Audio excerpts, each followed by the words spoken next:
Kaoru Hanawa Rinto Saku, anime romance yang terlalu gula.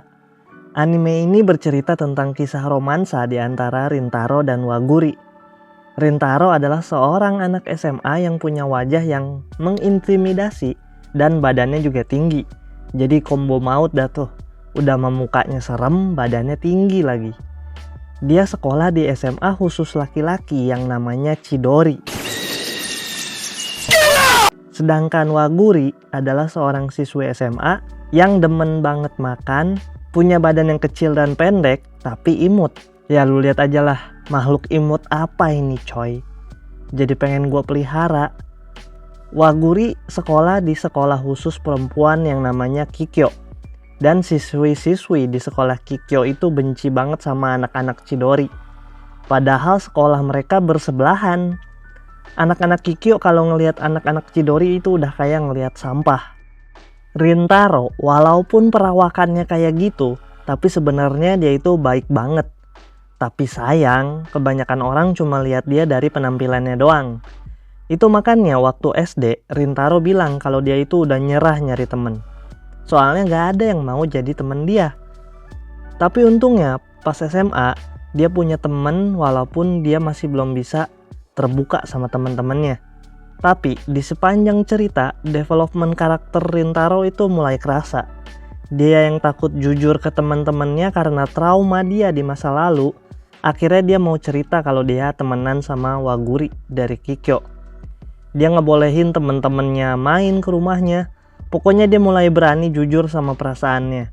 Dan semua itu berawal dari pertemuan Rintaro dengan Waguri. Kalau Rintaro nggak ketemu Waguri, mungkin Rintaro bakalan tetap jadi orang yang tertutup. Waguri ini emang cewek kualitas atas. Udah mah imut, pinter, baik banget lagi. Senyumannya juga memukau. Mungkin Waguri adalah karakter dengan senyuman paling lebar di anime ini. Awalnya Rintaro kebingungan sama sikapnya Waguri.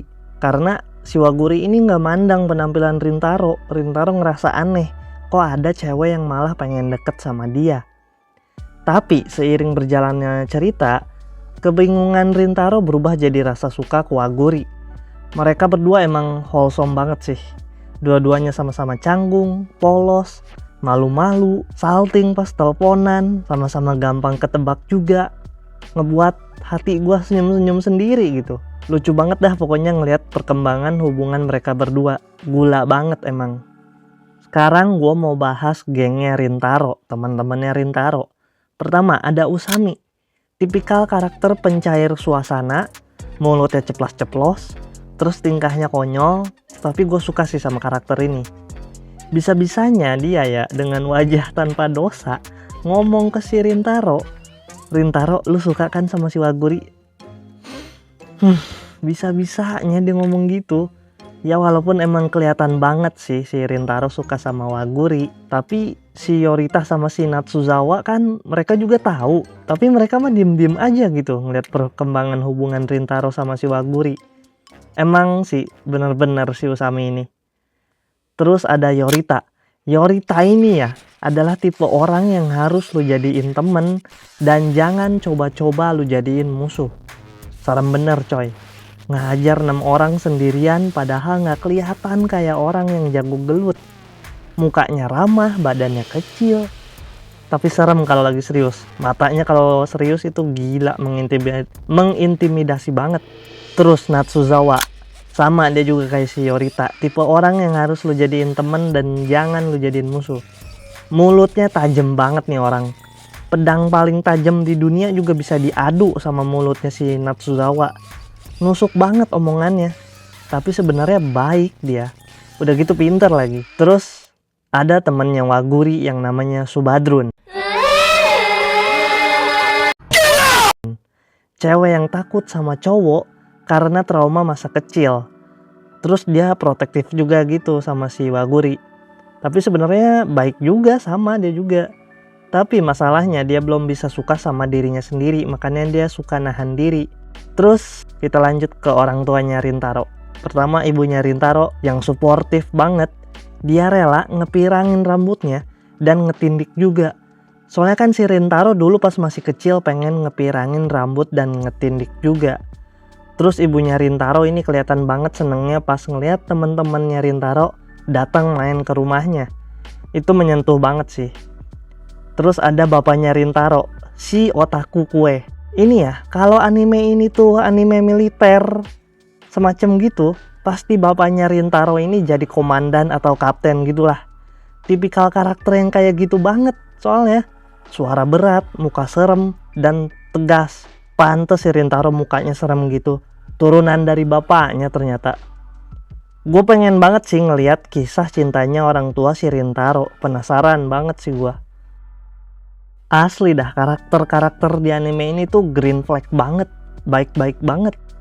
Sekarang gue mau bahas monolog Rintaro yang menurut gue bagus banget.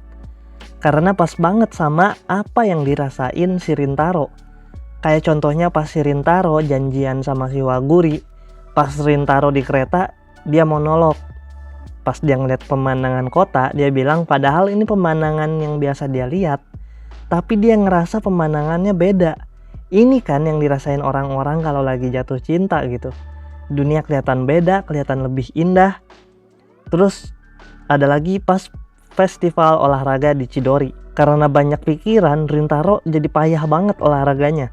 Padahal dia itu atletik dan jago olahraga. Tapi setelah dia mau ngeceritain soal si Waguri ke teman-teman sekolahnya, terus si Natsuzawa juga bilang kalau dia, Usami, dan Yorita itu percaya sama Rintaro. Akhirnya Rintaro pas lomba baseball langsung home run dong. Dan pas dia lari, dia bilang hari ini cerah banget ya. Itu tuh simbolisme soal hati Rintaro yang lega. Itu gue suka sih. Gila sih anime ini, romansnya dapet, komedinya dapet, visualnya bagus. Mungkin anime ini adalah salah satu anime romance paling bagus di musim summer 2025. Kalau menurut lu gimana? Tulis di kolom komentar.